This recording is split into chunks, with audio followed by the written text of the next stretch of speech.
I think we broke a record, 18 plus podcast, but I think that the content and the value and the stuff that we talk about was fantastic. The value that I gained from just listening to our interviewees is absolutely incredible for them. Welcome to MeatsPad. In collaboration with the American Meat Science Association, it's a platform dedicated to share breakthrough knowledge that is accessible to the global meat industry. On each episode, you'll have the opportunity to listen and learn from meat specialists and professionals about the whole meat industry. This podcast is brought to you by the U.S. Meat Export Federation, Ultrasource, equipment and supplies for the meat and food industry. Hello, meat folks. Welcome back to the MeatsPad podcast. Dr. Bass, we're wrapping up the 77th RMC here in Oklahoma City. That's right. It's the 77th Reciprocal Meat Conference here in Oklahoma City, and the 60th year of the American Meat Science Association as an association on its own. And so that's pretty cool. Yeah. I think we broke a record, 18 and plus, I think 18 plus podcast. Wow. Someone short, someone longer than others. Yeah. But I think that the content and the value and the stuff that we talk about is very insightful. The very last one, we don't need to say which one what it is because but it was fantastic. Yeah.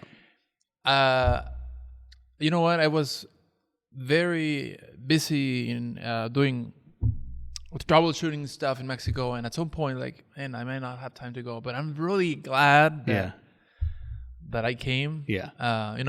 Some of those days that, I got to work on this. And I guess everyone has a lot of stuff to do. Yes. In their daily life. Yes. Work, business, whatever. But I think it's like when you go to the gym and you don't want to go, but when you're there, I'm glad I came. But I don't go to the gym very often, but I do go for walks, and I like to be outside. And you're right. Sometimes you need to be motivated to take the time to step away from your day-to-day operation and experience something different. And especially, we're social creatures, humans. And we need this interaction, especially with folks of similar mindset, different background, different cultures in many ways.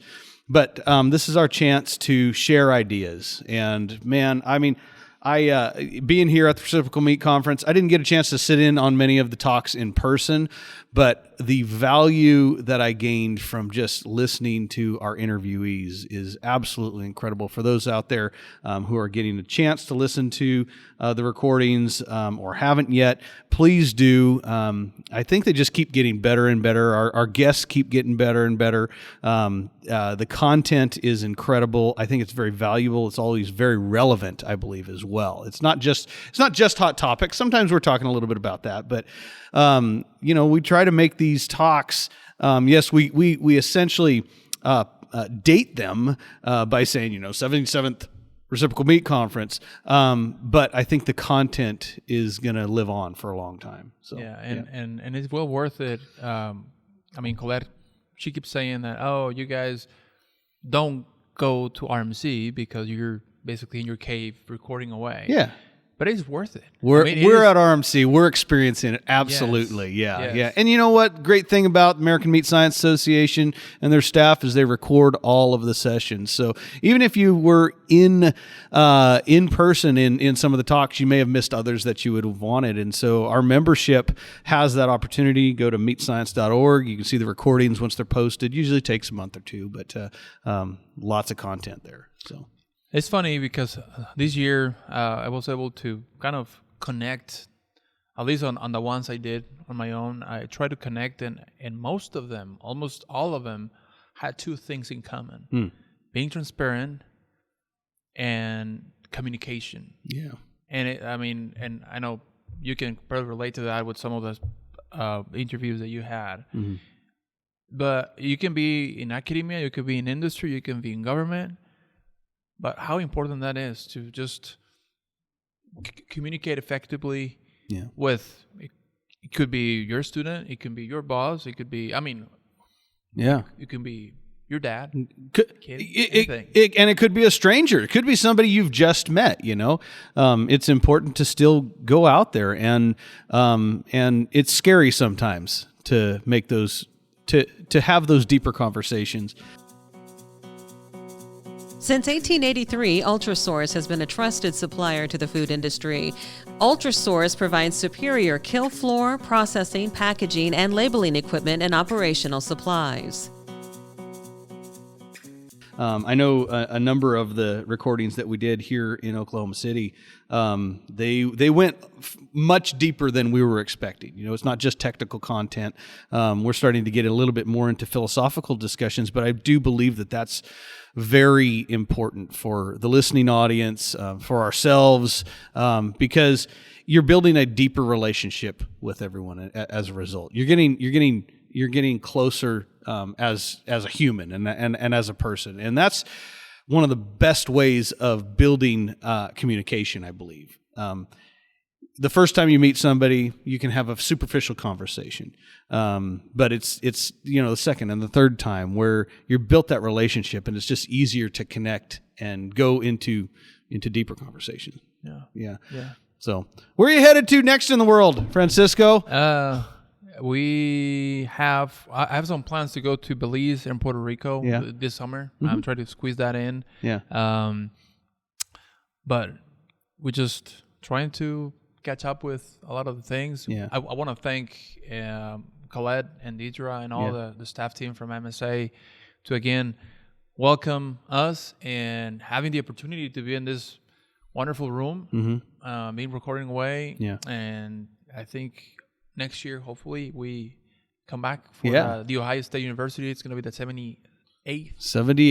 Yep. And it'll be in Columbus, Ohio. So I don't know the exact dates, but mark your calendar nonetheless. It'll be sometime in mid to late June in Columbus, Ohio. So start making those plans.